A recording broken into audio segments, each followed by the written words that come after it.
Update po tayo sa epekto ng oil spill sa Bataan sa kabuhayan po ng mga mangingisda, fish and seafood vendors. Kausapin po natin si Bureau of Fisheries and Aquatic Resources 3 Regional Director Wilfredo Cruz. Magandang umaga at welcome po sa Balitang Hali. Magandang umaga po, Ma'am Connie, at magandang umaga po sa mga tagapanood. Sir Wilfredo, ano ho ba ang latest na assessment po ninyo dun po sa effect ng nangyaring oil spill sa kabuhayan po ng ating mga mangingisda? So far po naman, based doon sa mga sensory evaluation na ginagawa ng BFAR, clear naman po yung mga isda natin.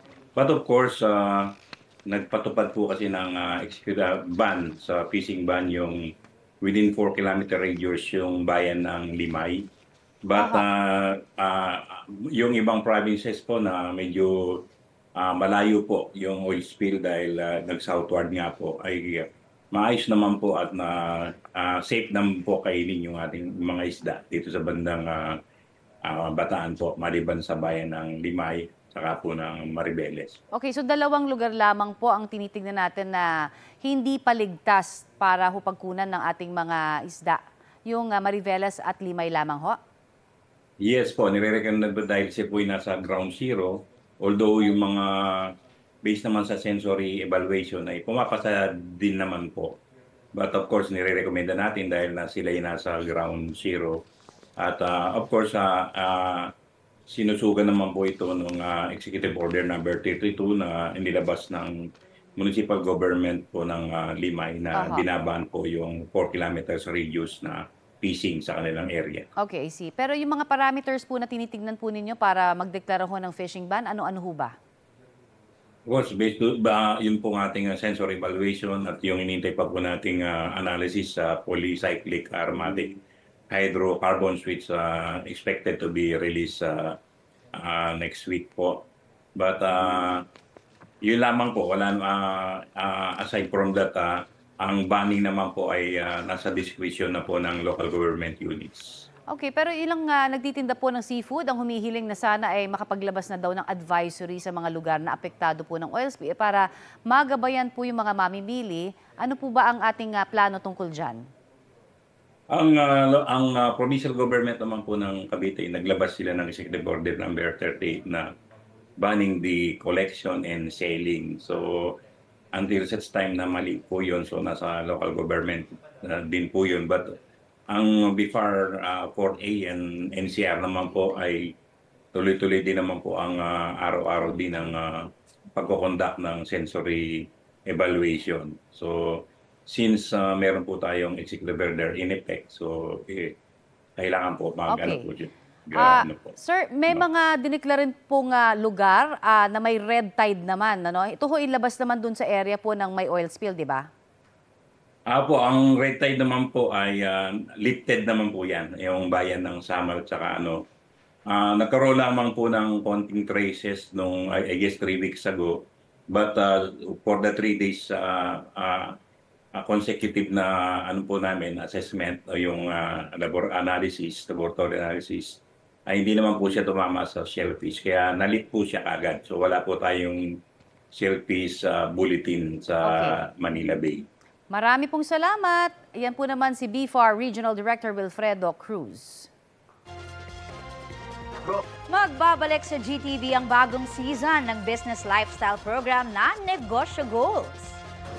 Mapapanood ang Season 4 ng programa tuwing linggo simula August 11, 6:30 ng umaga. Magbabalik bilang host si Ana Magkawas. Sabi niya kaabang-abang ang mga kwento ng ilang negosyo na palubog na pero nakabangon ulit. Tampok din ang iba't ibang oportunidad, payo at gabay para sa mga takot o hindi alam kung paano sisimulan ang kanilang negosyo. Patay ang isang lalaki matapos mahulog sa bangin ang minamaneho niyang truck sa Negros Oriental. Batay sa investigasyon, pababa ang truck na may kargang buhangin mula sa pinakatuktok nang madaanan nito ang malambot na bahagi ng kalsada sa Barangay Masulog sa Canlaon City. Nagpagulong-gulong ang truck hanggang mahulog sa bangin. Naging pahirapan ang pagkuha sa lalaki mula sa pagkakaipit niya sa ilalim ng manibela. Nagtamo siya ng mga baling sa katawan na naging sanhi ng kanyang pagkamatay. Walang pahayag ang pamilya ng lalaki.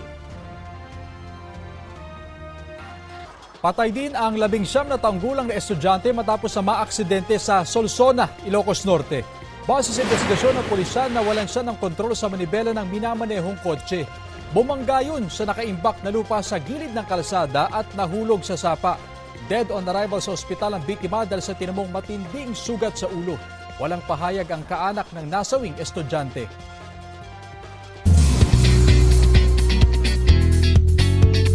Mare at pare ni-reveal ni Epi Quizon kung sino ang kanyang inspirasyon para sa role niyang si Julio Borromeo sa Pulang Araw. How can I say no to a vaudeville actor during World War II?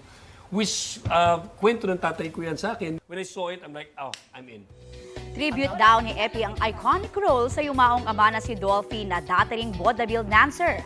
Pero paalala ni Epi, huwag siyang ikumpara sa King of Comedy dahil ibang level ang talento ng nag-iisang Dolphy. Sumalang din sa tsikahan with the King of Talk si Angelo De Leon na gumaganap bilang kanyang darling na si Carmela Borromeo. Itong Pulang Araw, talagang tribute siya na maging, hey, Pilipino ako. Hindi madali yung pinagdaanan ng mga ninuno natin. And we have to pay tribute to them.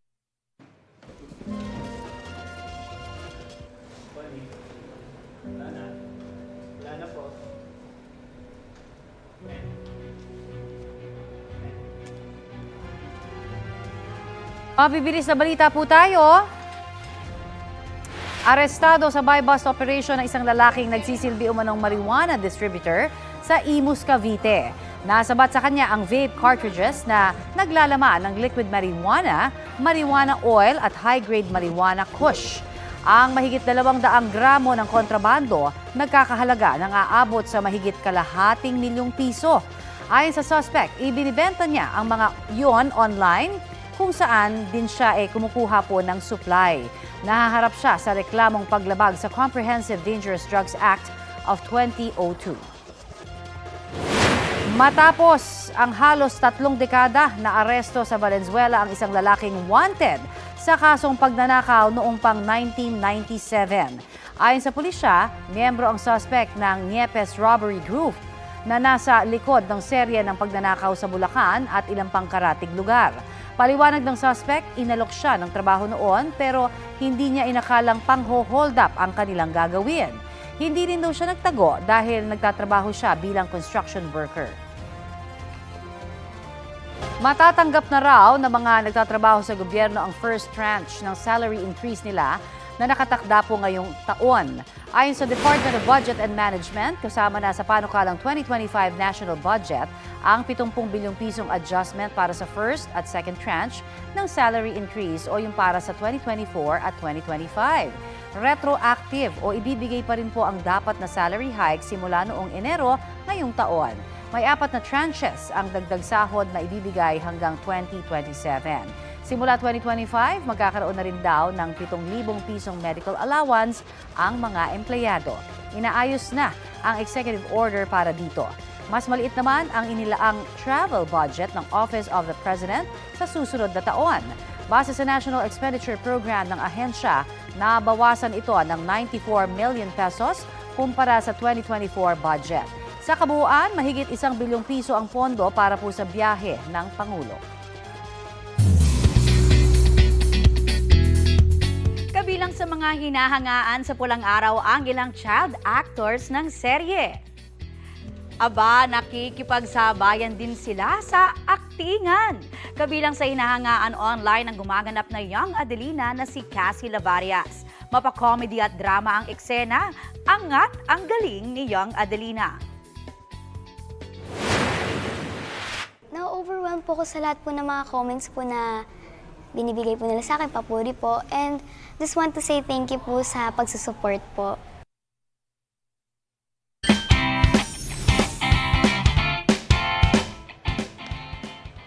Bida po natin ngayong araw ang mommy-daughter tandem from Ilocos Norte. Sa hirap at ginhawa, automatic na magkasangga. Heto na ang kanilang inspiring story. Hawak kamay na umakyat sa graduation stage sa La Union si Cherry Regua at ang baby niyang si Brielle. Sumama ang 1 taong gulang na anak, suot ang toga na matchy-matchy. Kwento pa ni Mami Cherry, si Brielle ang inspirasyon niya sa lahat ng ginagawa, gaya ng pagsusumikap para matapos ang master's degree in Library and Information Science. Minsan nga raw, akay-akay niya ang anak sa paggawa ng thesis dahil walang ibang mag-aalaga. Magkasama raw silang umakyat sa entablado para sabay na maranasan ang bunga ng kanilang sakripisyo. Good job! Congratulations! Kapuso, alamin ang maiinit na balita. Bisitahin at mag-subscribe sa GMA Integrated News sa YouTube. Sa mga kapuso abroad, samahan nyo kami sa GMA Pinoy TV at sa www.gmanews.tv.